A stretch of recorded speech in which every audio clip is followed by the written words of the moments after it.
आज मैं आपको सावन माह की एक बहुत ही सुंदर कहानी सुनाने जा रही हूँ। अगर आपको ये कहानी पसंद आए तो कमेंट बॉक्स में हर हर महादेव जरूर लिखिए। एक समय की बात है, एक बार सावन का पावन महीना चल रहा था। चारों ओर हल्की हल्की बारिश हो रही थी। एक वृद्ध साधु बाबा हाथ में कमंडल लिए ओम नमः शिवाय का जाप करते हुए जंगल के रास्ते से जा रहे थे। सुबह से उन्होंने अन्न का एक दाना भी ग्रहण नहीं किया था, लेकिन उनके चेहरे पर भूख की चिंता नहीं, बल्कि भगवान शिव की भक्ति की मुस्कान थी। कुछ दूर चलने के बाद बारिश और तेज हो गई। साधु बाबा पास ही बने एक प्राचीन शिव मंदिर के मंडप में जाकर बैठ गए। उसी समय एक गरीब किसान अपनी पहली फसल भगवान शिव को अर्पित करने मंदिर पहुंचा। उसने श्रद्धा से जल चढ़ाया, बेलपत्र अर्पित किए और हाथ जोड़कर बोला, हे भोलेनाथ, मेरी मेहनत स्वीकार करना, मेरे परिवार पर अपनी कृपा सदा बनाए रखना।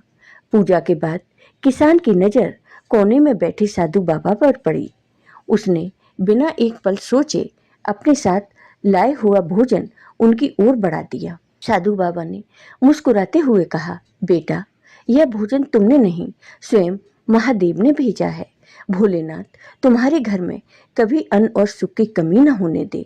उन्होंने उस भोजन को महादेव का प्रसाद मानकर ग्रहण किया और किसान को आशीर्वाद देकर अपनी यात्रा पर निकल पड़े। बारिश अभी भी जारी थी। रास्ते में जगह जगह कीचड़ भरा था। साधु बाबा भगवान के नाम में इतने लीन थे कि उन्हें ध्यान ही नहीं रहा कि उनके पीछे एक दंपत्ति जोड़ा भी चला आ रहा है। अचानक उनका पैर पानी से भरे गड्ढे में पड़ा और कीचड़ उछलकर उस महिला के सुंदर वस्त्रों पर जा गिरा। महिला कुछ कहती उससे पहले उसका पति क्रोध से भर उठा। वह दौड़कर साधु बाबा के पास पहुंचा, उनका हाथ पकड़ लिया और अपशब्द कहने लगा। साधु बाबा शांत खड़े रहे। पत्नी ने कई बार उसे रोकने की कोशिश की, लेकिन क्रोध ने उसकी बुद्धि पर पर्दा डाल दिया था।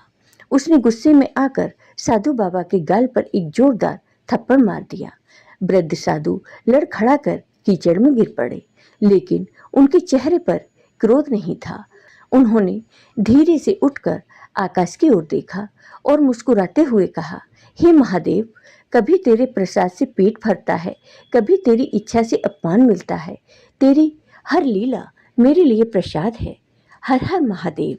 फिर वे बिना कुछ कहे आगे बढ़ गए। कुछ देर बाद वह दंपत्ति अपने घर पहुंचा। लगातार बारिश के कारण सीढ़ियां बेहद फिसलन भरी थी। जैसे ही युवक ऊपर चढ़ने लगा, उसका पैर फिसल गया और वह बुरी तरह नीचे गिर पड़ा। घर वाले तुरंत उसे अस्पताल ले गए, लेकिन सिर में अधिक चोट लगने के कारण डॉक्टर उसे बचा नहीं सके और वह मृत्यु को प्राप्त हो गया। यह खबर पूरे गांव में फैल गई। लोगों को याद आया कि कुछ समय पहले इसी युवक ने एक साधु बाबा का अपमान किया था। कई लोगों ने कहना शुरू कर दिया, जरूर साधु बाबा ने श्राप दिया होगा। सभी गांव वाले उन साधु बाबा से मिलने के लिए चल दिए। साधु बाबा एक पेड़ के नीचे बैठे हुए थे। तब लोगों ने साधु बाबा से यह बात पूछी तो वे मुस्कुराकर बोले, मैं तो महादेव का नाम जपने वाला एक साधारण भक्त हूँ। मेरे मन में किसी के लिए द्वेष नहीं। मैं किसी को श्राप कैसे दे सकता हूँ।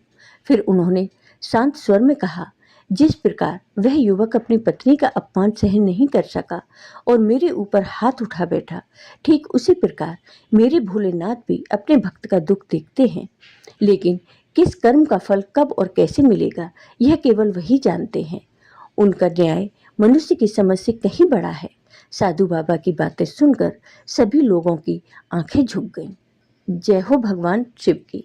आपको ये वीडियो पसंद आया हो तो कमेंट बॉक्स में कमेंट करके ज़रूर बताइए। साथ ही मेरे वीडियो को ज़्यादा से ज़्यादा शेयर करिए। धन्यवाद दोस्तों।